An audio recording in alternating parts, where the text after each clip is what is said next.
उत्तराखंड में लगातार सरकारी शिक्षा हाशिए पर है। लगातार पहाड़ों से पलायन होने के कारण जो सरकारी विद्यालय हैं वो आज बंदी की कगार पर हैं।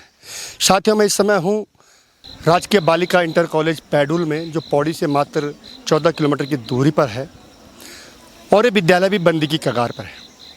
कारण ये है कि जिस प्रकार से गाँव से लगातार पलायन होता जा रहा है, इस प्रकार यहाँ पे छात्र संख्या लगातार घटती जा रही है। कभी इस विद्यालय में 150-200 छात्राएं होती थी, आज मुश्किल से यहाँ पे 50 से 52 पर इनकी संख्या सिमट गई है। साथ ही बात करें शिक्षा की गुणवत्ता की, तो लगातार जो लोग सरकारी शिक्षा के प्रति गाँव से बाहर जा रहे हैं, वहीं इस विद्यालय को राज्यपाल पुरस्कार से भी नवाजा गया था और यहाँ की एक छात्रा का चयन इंस्पायर अवार्ड के लिए जापान के लिए भी हुआ था। लेकिन सर, आज दुख होता है कि जब यही विद्यालय, जिस प्रकार से मैं आपको दिखाऊं, आप देख सकते हैं कि किस प्रकार से प्रत्येक कक्षा में कहीं पे 4-5 छात्राएं हैं, कहीं पे 3 छात्राएं, कहीं पे 8 छात्राएं बैठी हुई हैं, वो पढ़ाई कर रही हैं। वहीं यहाँ पे शिक्षकों की बात करें तो शिक्षकों की पूरा स्टाफ यहाँ पे है। और सरकार की जिस प्रकार के सरकारी विद्यालयों के प्रति जो उदासीनता बनी हुई है, उसके कारण कहीं ना कहीं ये विद्यालय भी लगता है कि कुछ सालों में, आने वाले सालों में बंद हो जाएगा। ये बड़ा दुख का विषय है कि लगातार जो गरीब लोग हैं, उनको अगर सरकारी शिक्षा की बात करें तो उनको सरकारी शिक्षा पर ही उनका भरोसा है, उनको सरकारी शिक्षा उनके लिए एक माध्यम है। लेकिन लोग जो यहाँ से पलायन करके हैं, प्राइवेट विद्यालयों में अपने बच्चों को पढ़ा रहे हैं, तो कहीं ना कहीं जब कंपटीशन की बात आती है तो हमारे पहाड़ के जो बच्चे गाँव से निकल जाते हैं, वो कहीं ना कहीं पिछड़ जाते हैं। इसके लिए आखिर दोष दे तो किसको दे। मेरे साथ इसी विद्यालय की एक छात्रा है, नीलम। आइए नीलम से बात करते हैं कि बेटा स्वागत है आपका हिमालय प्लस पर। धन्यवाद सर। नीलम, कौन सी क्लास में पढ़ती हैं आप? सर मैं 11वीं क्लास में पढ़ती हूँ। नीलम, में बताइए कि लगातार आपके विद्यालय में छात्रों की जो छात्राएं हैं बहुत कम संख्या में आपके पास रह गई हैं। कहाँ हैं यहाँ के छात्र, क्यों नहीं आते हैं? सर कुछ तो सब बाहर ही चले गए हैं शहरों में, क्योंकि अब उन्हें सरकारी स्कूल में मतलब बिल्कुल भी इंटरेस्ट नहीं रहता है। ज़्यादातर पेरेंट्स को ऐसा लगता है कि हमें, अगर हम बच्चों को प्राइवेट स्कूल में भेजेंगे तो उनकी अच्छी शिक्षा होगी, जिससे सरकारी स्कूल में बहुत कम बच्चे आने लगे।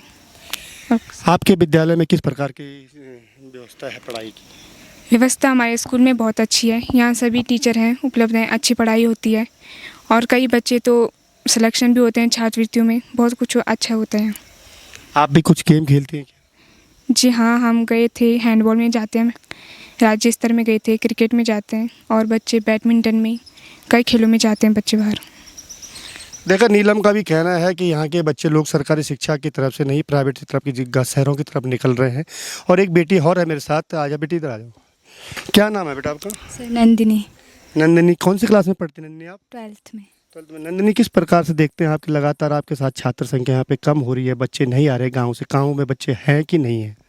सर गांव में बच्चे तो अब सब शहरों की तरफ बढ़ रहे हैं, उनके पेरेंट्स उन्हें शहरों की तरफ ले जा रहे हैं, क्योंकि वहाँ उनकी वही सोच है कि शहर में ज़्यादा अच्छी शिक्षा होती है, यहाँ प्राइवेट स्कूल में ज़्यादा शिक्षा अच्छी होती है। सरकारी स्कूलों को कोई महत्व ही नहीं दे रहा है, तो ज़्यादातर ग्रामीण लोग क्षेत्र के बच्चे शहरों की तरफ मूव कर रहे हैं। बेटा जी, आपने कहा कि शहरों की तरफ मूव कर रहे हैं, क्या आपको लगता है कि जैसे आपकी विद्यालय में जिस प्रकार से पढ़ाई होती है, जिस प्रकार से यहाँ पे व्यवस्थाएं हैं, क्या शहरों में इससे अच्छी व्यवस्था मिल सकती है? सर यहाँ तो मेरे हिसाब से शहरों से ज़्यादा अच्छी व्यवस्था है। हर सब टीचर्स हैं, सब तरह की यहाँ पे चीज़ें उपलब्ध हैं, हमें कई चीज़ें सीखने को मिलती हैं रोज़। तो मुझे लगता है कि शहरों में और यहाँ ज़्यादा अंतर नहीं होगा। वहाँ भले ही ज़्यादा हाई चीज़ें होंगी, यहाँ थोड़ी कम है, पर ये ठीक है उस हिसाब से हम बच्चों के लिए कि हम कर सकते हैं कुछ। मैम हमें मोटिवेट करती हैं कि हम आगे बढ़ें, तो हम मेरे हिसाब से यहाँ सब चीज़ें हैं हमारे लिए। जी बिल्कुल, जिस प्रकार से बेटी का कहना है कि इस प्रकार से शहरों में थोड़ा हाईटेक शिक्षा हो सकती है, लेकिन उससे भी बेहतर शिक्षा हमको ग्रामीण क्षेत्र में मिल रही है और लोगों का एक मन बन गया है कि हमको शहरों में इंग्लिश मीडियम के प्रति जाना है, तो इसलिए ग्रामीण क्षेत्र के विद्यालय भी लगातार खाली होते जा रहे हैं। श्रीमती विजया गर सर, पहले यहाँ दूर दराज से बच्चे आते थे, काफ़ी बड़े गांव से आते थे, दूर दूर से भी। अब थोड़ा सा बच्चे थोड़ा आने में भी कुछ वो करते हैं, पर मेन मुझे जो लगता है वो इंग्लिश के प्रति जो क्रेज़ है, इंग्लिश स्कूलों के प्रति, वही मुख्य कारण लगता है मुझे, और इसी के कारण लोग गाँव से भी पलायन कर रहे हैं। वर्तमान में कितने छात्र संख्या है आप लोगों की? ऐसी होगी 52 के करीब। हाँ, वर्तमान में तो 52 बच्चे हैं, लेकिन पहले काफ़ी बच्चे रहा करते थे, कुछ सालों से मतलब ये स्थिति हुई है। और इस साल बैच थोड़ा छोटा हो गया, फिर दूसरे साल फिर हमारे पास बच्चे, लेकिन जितने बच्चे आसपास हैं वो सब हमारे स्कूल में आते हैं और 6-7 गाँवों से आते हैं। क्या कारण है मैडम कि लगातार बच्चे सरकारी विद्यालयों से मुंह मोड़ रहे हैं? सर, मुझे अगर कंपैरेटिव स्टडी सब जगह की देखी जाए तो मुझे ये कारण लगता है कि जो क्रेज है इंग्लिश स्कूल के प्रति, वही मुख्य कारण लगता है। हिमालय प्लस के लिए मैं प्रमोद खंडूड़ी।